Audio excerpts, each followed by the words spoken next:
From the Fantasy Armchair, it is the Fantasy TyRant. Hey there, fellow fantasy football freaks. Welcome back to the Fantasy Armchair. This time, coming at you from the Mark Twain house in Hartford, Connecticut. Mr. Samuel Clemens, aka Mark Twain, lived in this house from 1874 to 1891. But hey, did you know that he attended a football game between Princeton and Yale in November of 1901? Yeah, before the NFL, they still had football, you know. When asked about it, he said, well, say, this beats croquet. All right, not one of his best quotes, but it was kind of my stretch to fit Mark Twain in football. Hey, right away, I just want to say thank you to those of you who tuned in to Benches and Bumps last week. I got a lot of good feedback about it, even though there were some audio issues and things like that. But hey, those bugs have worked out, and the result, I think, is a much better episode. It's a lot of work, but it's worth it if I can help you crush your league. All right, let's get going with week 8, because it's time for Benches and Bumps, Benches and Bumps, Benches and Bumps. And we start off with the running backs, where my running back bump of the week is Breece Hall. I know, this is a gutsy call considering the Jets look like trash. They're going to miss their star wide receiver Garrett Wilson this week, and they face the Bengals, whose offense has been revived thanks to the play of old man Joe Flacco. Thing is, the defense is still about as weak as a box of anemic kittens. I'll spare you the visual aid, especially against the rush, where they are the worst team in the NFL against defending the run, which has resulted in them giving up the most fantasy points to opposing running backs. Now, if the Breece Hall trade rumors have any truth to them, the Jets are going to want to showcase the talents of this young stud. And what better team to let him go off against than the cuddly kittens of the Queen City? We all know that Breece Hall's got the talent to be a top 5 running back any given Sunday. So if I'm going to bet on when he has his first 20-plus point fantasy outing of the season, this game is it. Justin Fields is on the hot seat, so that means Breece is going to need to take a little of the heat off of him. I can see Fields letting Breece Hall do all his dirty work, at least in this game. Breece Hall should be set and forget, but he hasn't been that this season. I think we see a little of that on Sunday, though. So if you've got him, give him a bump up to your running back 2 or flex spot this week. Other running backs I'm giving a bump to. Speaking of set and forget, Cam Scatterboo's one more big game from being just that, and it could be right here. This could be the last time you see him on the bump list, because you're probably just going to start him every week. But in case you aren't sure, let me go ahead and give you the green light. Jackson Dart has turned the G-men from jokes back to giants, and that has helped open up things for this remarkable rookie rusher, Mr. Scatterboo, who hasn't produced less than 13 fantasy points since week 1. And this week, he's got the same Philadelphia Eagles team that he just dropped a 30-burger on a couple weeks ago. Nothing else to say but bump him up. The revenge game narrative is strong this week, and Javonte Williams versus Denver is not one to forget. Denver is a tough defense, but their armor has been pierced and dented. They're somewhat vulnerable to the run, and they allowed Cam Scatterboo to have a solid day against them. Java has been on fire in Dallas, and he's bringing those flames to burn up the Mile High City on Sunday. Denver gave up on him, and he's about to make them pay for it. This is another guy who, after this game, so long as he tears ass, he'll be considered an unsittable stud, and you won't be seeing him on the show again. I've been big on this kid, and I love that he's making me look smart for never giving up on him. I was talking about him being the back to draft from Dallas, where everyone else was talking about Miles Sanders and Jaden Blue. Love this guy, and you will too if you give him a bump this week. And my sleeper at running back, well, hey, let's just say I got a big old Woody for you this week. On second thought, no, don't say that. Anyway, yeah, the last couple weeks since his big breakout game, Marks has been more flaccid than Woody. His last game was saved by a touchdown, and he had a decent game on everyone's bench. I'm not saying he's going to be an RB1 this week, but as a flex play, you could do worse. San Francisco has a hell of a defense, but if they have one weakness, it's against the run. This past week, Woody out-carried Chubb 10-5, so you could say Woody was twice as big as Chubb last week. Makes sense, and I think his role's just going to get bigger and bigger until we see a full-on Woody. Welcome to 5 or so more years of dick jokes, folks. Just as Chubb is on his way out, Woody is on his way in. That's what she said! If the Super Bye has left a gap in your flex spot, let Woody fill that hole. Yeah, I know, I'm a fucking legend. Take a sec to like, subscribe, and hit the notifications bell so you don't miss any of the best fantasy football content on YouTube. Now on to the benches, and my running back bench of the week was actually my running back bump of the week last week. Mr. Bill Krosky. I'm not going to do a whole Bill Krosky bit because he doesn't deserve it. After making me look like a jackass last week, I was having a pretty accurate week last week, but I totally screwed the pooch on this one. Turns out, he's still losing work to McNichols and Rodriguez, including a touchdown last week that Rodriguez got instead of Bill. What the fuck is Washington doing? They have a possible stud here with Ja'Cory Krosky-Merritt, and yet they're splitting carries with him and less efficient backs. Why won't they let Bill loose? Do we need to create like a hashtag Free Bill campaign or something like that? It just perplexes me that the offensive coordinator wouldn't just put the rock in Bill's hands and let him tear shit up. It's just, wait a minute. Oh shit, now it all makes sense. That's right, because the Washington Commanders offensive coordinator is none other than Cliff Kingsbury. He should be named Cliff Kings buries every damn running back with talent that he runs into. So it ain't Bill Krosky that's the problem, no. Because Cliff Kingsbury is a son of a bitch. Now if you watch my show for long enough, you know I don't like this guy. It starts back when he snubbed my baby boy Chase Edmonds. Damn you, Cliff Kingsbury. We can't have nice things because of you. Instead of letting you have a stud in your lineups, he forces you to leave Ja'Cory Krosky-Merritt, Mr. Bill himself, on your bench. On the benches this week, I had Jaylen Warren as a start last week and that paid off. But this week, against the Green Bay defense, which is top 5 against the run, I'm hesitant. I think this is going to be an Aaron Rodgers showcase game against his former team. I expect a lot more passing and production from the wide receivers and tight ends, but not so much from the running backs. Warren has been a matchup-based play so far this season, never eclipsing his projection in bad matchups, and I don't expect him to do so here. Bye weeks may force you to start him, but if you can find another option with a better scenario, I'd go that direction and leave Jaylen Warren on your bench. Ramondre Stevenson was once a standout rookie whose savvy gurus were all over. So when the Pats drafted bona fide stud running back Travion Henderson, we all blurted out a collective, "What the fuck?" Then we all became enamored with Hendo, just to watch him play backup to the fumble-itis-stricken Stevenson. It makes no sense. Then again, that's the Pats' MO. They should be called Mystery Inc., because what they're doing with their offense is always a complete mystery. Then I bet Drake May wears an ascot like Freddy. Anyway, you might be tempted to start Stevenson, and while that seems like a good idea, despite the fact that Hendo should eventually take over more and more of that backfield if reason and logic hold any damn sway in this universe, this week, I'd hold off. He's going against the top defense at stopping the run, the Cleveland Browns. That's right, Scoob. They've choked the life out of better running backs, so this week, leave Stevenson on your bench. Bust alert, with Chuba Hubbard back, the Rico Dotto coming out party has come to a close. Work is being split between the two, and I don't expect a lot of high-volume days coming from either back unless one or the other gets hurt. Buffalo seems like a great matchup for either one, but for both? That makes things tricky. Plus, the Bills could run up the score on the Panthers and make them one-dimensional, eliminating the run game entirely. Even if the Panthers have a good day on the ground against the Bills, there's no telling how that split's going to work, or if there's going to be enough to go around for both. They're both viable flex starts, but I wouldn't be too surprised if they both end the week with less than 10 fantasy points. Now for the wide receivers, and my wide receiver bump of the week goes to Zay Flowers. Lamar Jackson is expected back this week, and after some absence, his top target, Zay Flowers, has got to be champing at the bit to hook up with his QB again. Chicago's vulnerable through the air, and even though we can expect a lot of designed and undesigned runs from Lamar Jackson, he's going to air it out as well, and Zay Flowers should be the main benefactor. This past Sunday, the Bears allowed the Saints wide receiver Chris Olave his best game of the season, and we can definitely see that here at Flowers. Coming off a bye with his main man Lamar Jackson hooking him the rock, he's going to be ready to roll this Sunday. So bump him up to your starting lineup. Other wide receivers I'm bumping up. The Jets have a stellar pass defense, and old man Flacco is at the helm for the Bengals. So we gotta sit T. Higgins this week, right? Wrong. What's wrong with you? You know it's the bump section. How the hell did you fall for that one? I got 2 words for you.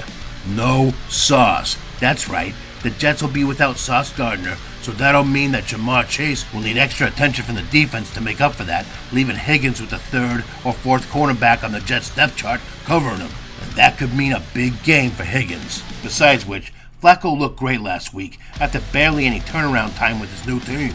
Also, it's the lesser of the 2 Grandpa's revenge games this Sunday, as Flacco goes against one of his former teams. You know he's going to want to ball out in this one, and Higgins will cash in. So bump T. Higgins up. Roma Dunze has had a couple of down weeks, and people are getting scared to start him.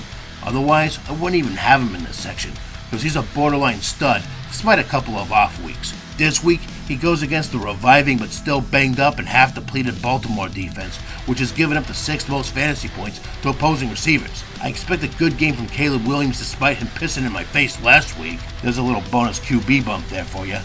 And to top it all off, his main competition for targets, DJ Moore, is dealing with a hip injury. So all in all, I smell a big game for Adunze. That or I need to check on the butter chicken pizza in the oven.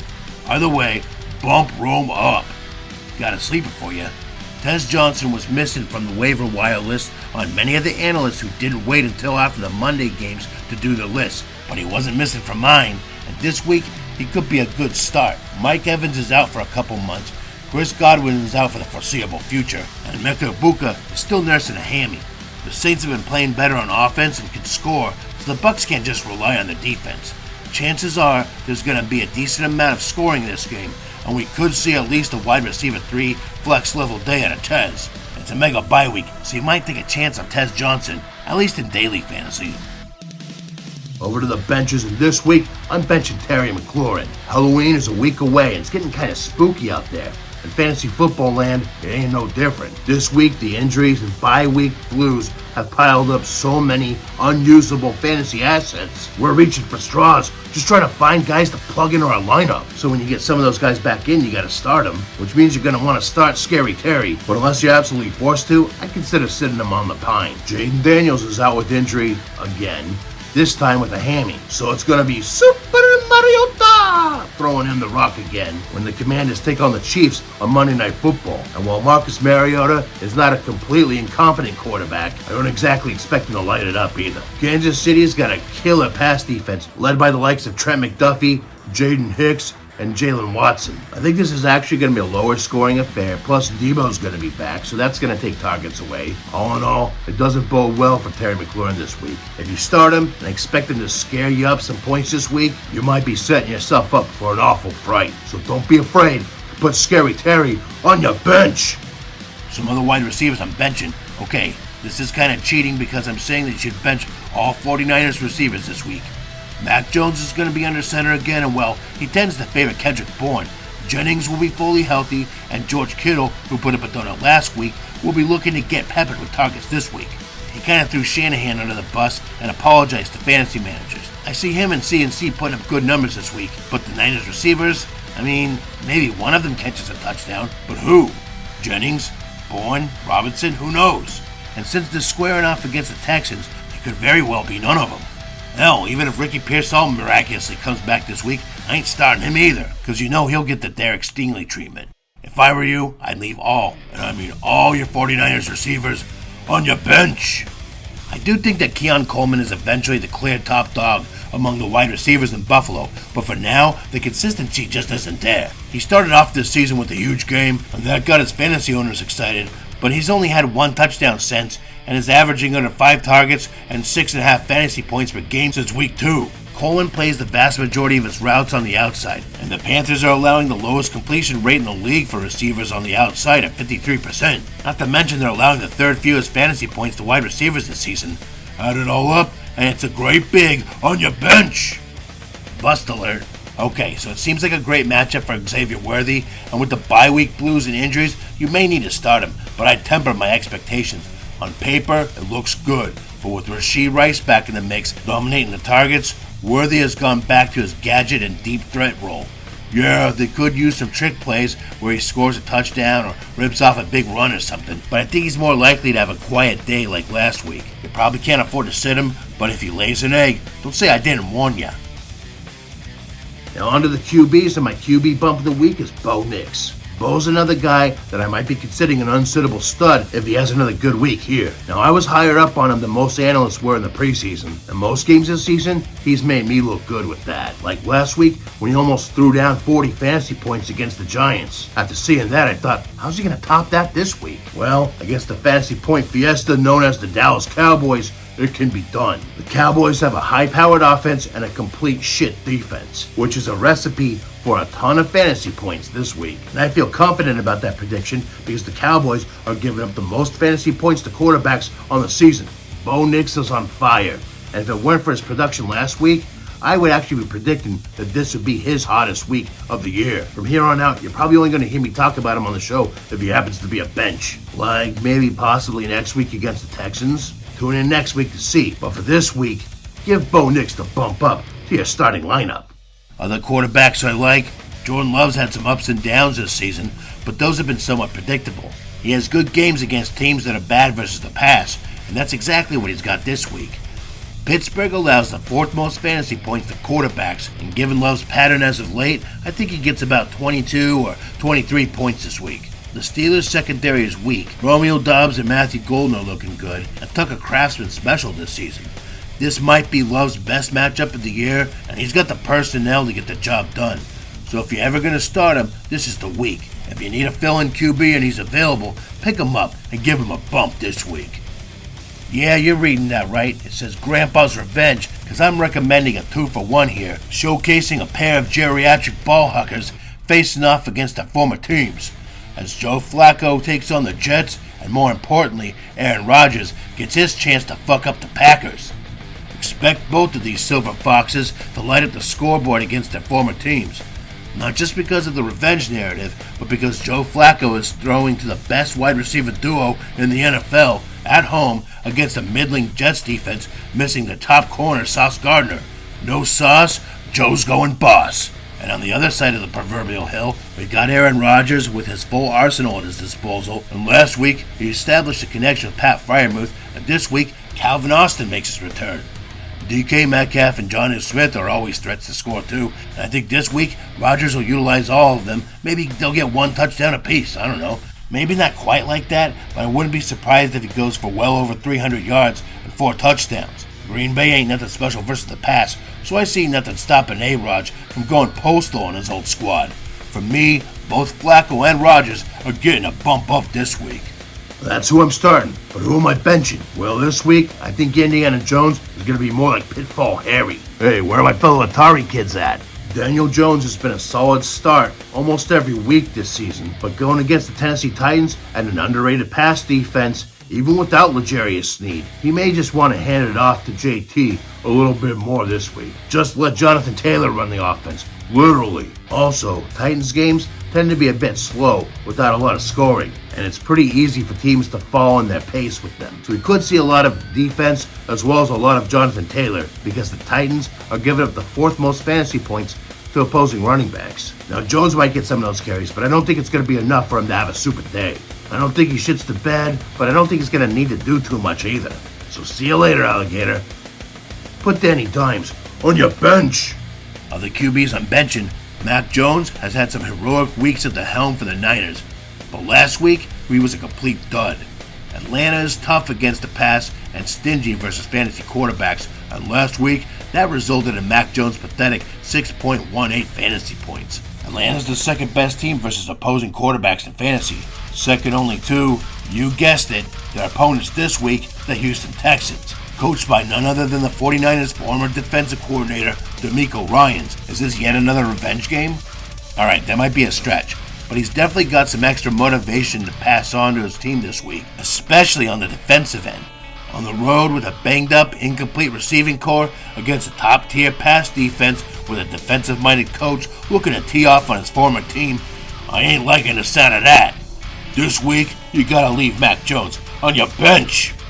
With a week full of so many buys and injuries, you might actually thinking about kicking the tires on Tua Tagovailoa, but I'm here to tell you, don't do it. When he's got a healthy core of receivers, Tua can put up a serviceable point total that fills in nicely on a bye week. But the Dolphins' platoon of receivers has been depleted with Tyreek Hill and Darren Waller out, and Tua's only eclipsed his projected total twice this season. Plus, as I said earlier, the Falcons' D is no joke this year, giving up the second least fantasy points to quarterbacks. Better days may be to come for Tua, as the second half of the year actually looks pretty friendly for him. But he's got to have receivers to throw to. Maybe they make a move before the trade deadline. Who knows?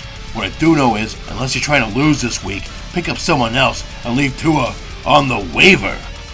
Finally, it's time for the tight ends, and my tight end bump of the week is Dalton Kincaid. Now, he suffered an oblique injury but appears to be on track to start this week, which would be a good thing for him because this week they're taking on the Panthers, who are giving up the 5th most fantasy points to opposing tight ends. He's been the clear top target for Josh Allen on the Bills' offense. He's been practically a stud this season until someone else emerges. I don't see that going away. He's only underproduced his projection once this season. I called it in the preseason. The last season was more like a sophomore slump and that he'd have a bounce back this year. And my prediction has come true because Dalton Kincaid has re-emerged as a weekly tight end threat, especially in good matchups like he's got this week. So give Kincaid the bump up this week and hell, all year.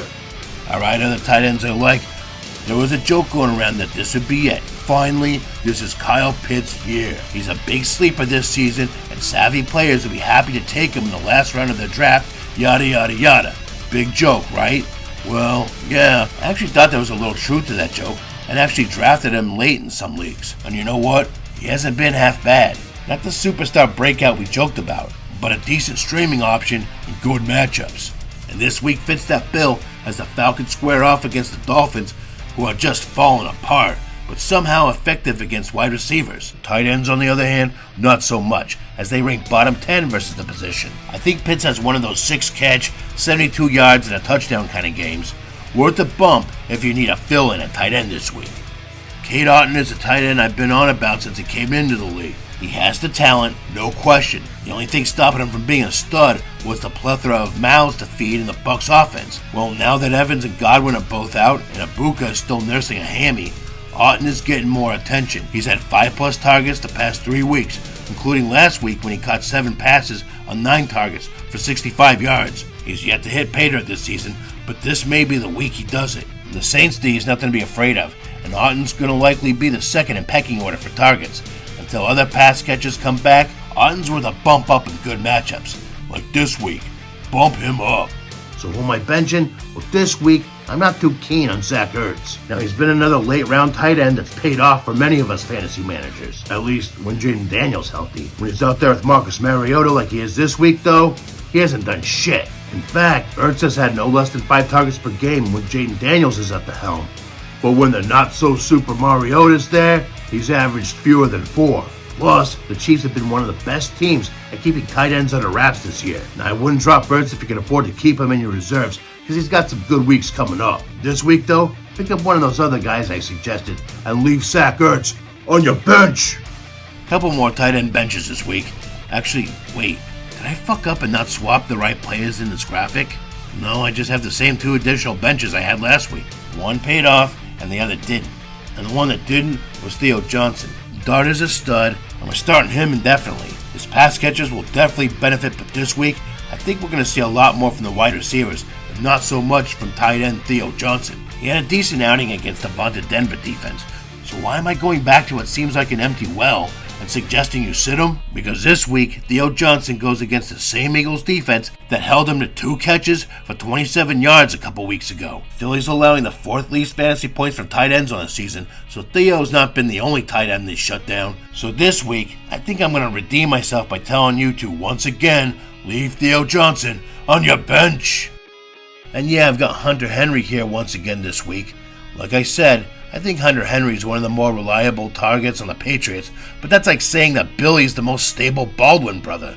No, this is Billy Baldwin. If you want Daniel Baldwin, call his extension. Stupid!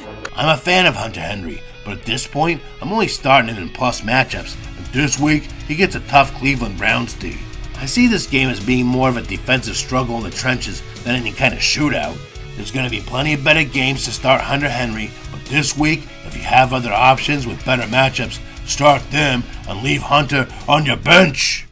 So there you go, folks. Another benches and bumps in the books. Hope you liked it, and I hope it helps you crush your league this week. Let me know what you think down there in the comments. Now, next week, I'm going to pass the reins on to a special guest, as it's going to be the Halloween edition of Benches and Bumps. You're not going to want to miss this one. So if you haven't already, go ahead and hit that notifications bell so you don't miss any episodes. Give me a like if you like what you see, subscribe if you haven't, and share this with everyone you know, even that ghost you swear you keep hearing in the middle of the night. Who knows? He might be playing fantasy football beyond the grave. You don't know. But yeah, come tune in next week as the show, whoever runs it, is going to take place in Salem, Massachusetts. Yeah, and if you want bonus content, my weekly waiver wire, one-on-one fantasy advice, and much more, go ahead and sign up with me on Patreon. The link's down there in the description. And for $5 a month, less than a cup of coffee, you get your own pocket guru. Thanks again for tuning in. Don't forget to drop a like, share, subscribe, all that. Come see me again this Sunday morning at 8:30 a.m. Pacific, 11:30 a.m. Eastern for the Tinker Stinker Power Hour. I'll have more sleepers, deep dives, streaming kickers, streaming defenses, and of course, the most accurate answers to your most burning fantasy questions. So come see me Sunday. Until then, I'm out. Peace.